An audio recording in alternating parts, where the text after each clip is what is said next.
Olá pessoal, tudo bem? Estou aqui então para dar sequência à minha série de vídeos sobre histerectomia. Me chamo Fátima Roden, tenho 53 anos, moro em Giruá, Rio Grande do Sul, e estou gravando uma série de vídeos então para contar a minha experiência e a minha história de vida com a histerectomia, com tudo que envolveu o antes, o durante e o depois de uma histerectomia. Então, como eu já vinha falando no vídeo anterior, devido a um câncer de mama, eu tive que adiar a minha histerectomia. E então eu tive que primeiro fazer a cirurgia das mamas e fazer o tratamento, né, do câncer, a quimioterapia, a radioterapia, e depois iniciar então com o tamoxifeno, tá? Então, o relacionamento, então, a relação que tem a histerectomia com o tamoxifeno, não é o relacionamento, não. Não são pessoas para se relacionar, mas o que eu quero falar, assim, sobre o que o tamoxifeno pode te prejudicar quando você tem miomas, quando você tem endometriose. Então, o tamoxifeno, né, ele não deixa de ser um hormônio, né, um tratamento hormonal, e ele aumenta os miomas, aumenta o endométrio também do útero. Então, ele pode causar hemorragias, pode causar miomas grandes demais, excessivos, né, e eles desprender da parede do útero e se transformar em hemorragia, né? E pode ser bem grave a hemorragia depois que ele aumenta demais, né? E quando se tem vários também, quando se rompem vários miomas ao mesmo tempo. Então, o tamoxifeno ele não é uma medicação muito boa para quem tem problema de miomas tomar, mas foi a medicação que eu preciso ainda estou em tratamento, então eu não tinha outra escolha, né? Eu não tinha outra opção. E aí o que eu fazia era exames periódicos, então, para acompanhar a evolução, o aumento dos miomas. E a minha médica sempre dizia, a gente vai ficar atenta ao tamanho dos miomas, e aí ela me dizia um certo tamanho que ela dizia assim, quando chegar nesse tamanho, se eu não me engano é 10 centímetros, a gente vai ter que tirar, porque não pode passar disso. Então, a gente ia monitorando, eu ia fazendo a ecografia transvaginal seguidamente e fomos controlando. E, de repente, começou um probleminha, um corrimento e um problema de inflamação, infecção, alguma coisa assim. E eu fiz um Papa Nicolau, né, que é o preventivo, né, que chama, que é a raspagem no colo do útero, e deu uma lesão de grande extensão no meu colo do útero. E aí a doutora pediu uma biópsia.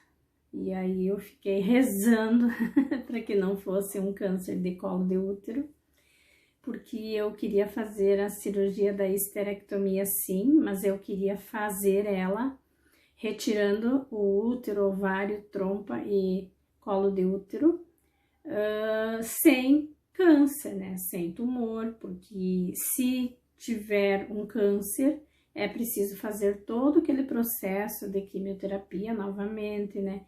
Vem todo aquele árduo tratamento. Então, eu não queria passar novamente por isso, mas também eu não tinha como fugir disso, se caso fosse isso que ia acontecer.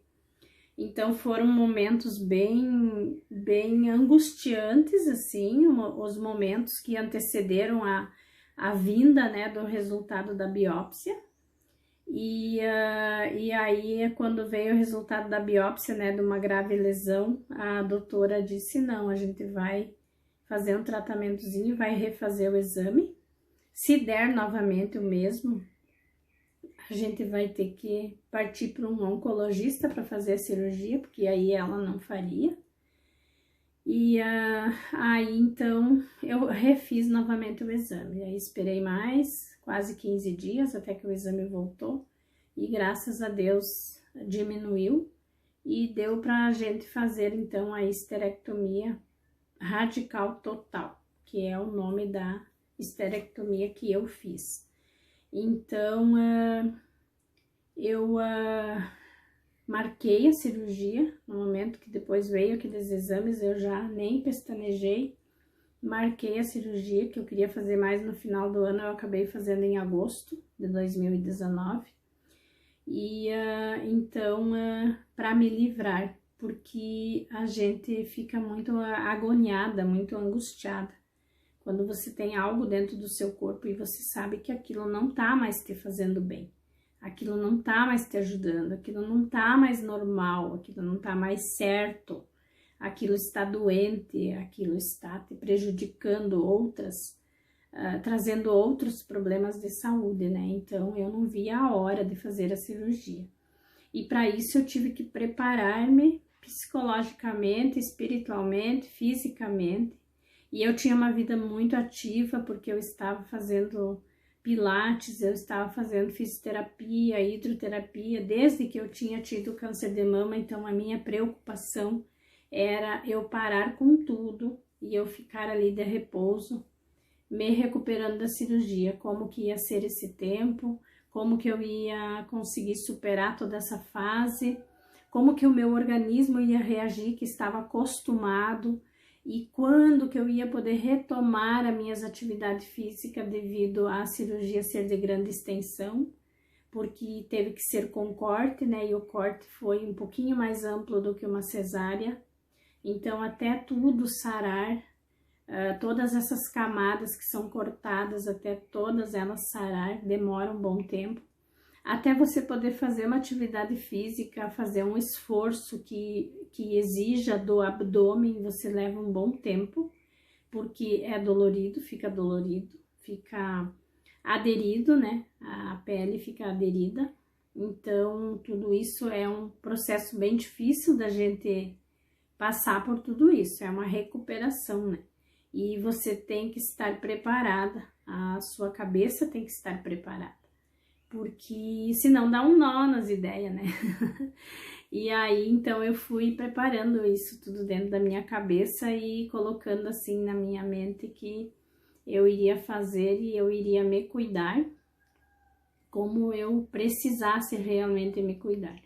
Porque de nada adiantaria eu fazer a cirurgia e de repente eu não cuidar o meu pós-operatório e depois ter um problema de bexiga, ou ter uma hérnia, ou ter algum ponto rompido. E então tudo isso eu queria evitar, ou ter uma inflamação, uma infecção. No meu caso, como paciente oncológico, isso seria muito grave, porque poderia não sarar mais, poderia originar um câncer, porque qualquer infecção numa pessoa que tenha tido câncer é mais grave do que numa pessoa que nunca teve câncer. Então, todos esses cuidados eu fui tomando, eu fui cuidando da alimentação, fui cuidando do meu espírito, da minha aura, né, do meu psicológico, para que eu conseguisse enfrentar tudo isso, conseguisse ficar de repouso, conseguisse não me estressar com o ambiente, com o que estava acontecendo ao meu redor, porque era o meu tempo que eu precisaria para mim ali, para me recuperar.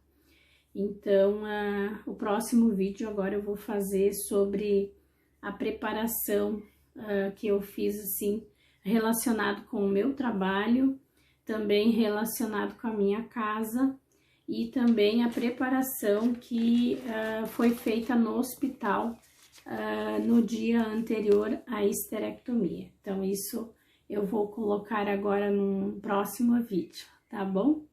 Um abraço a todos, até mais!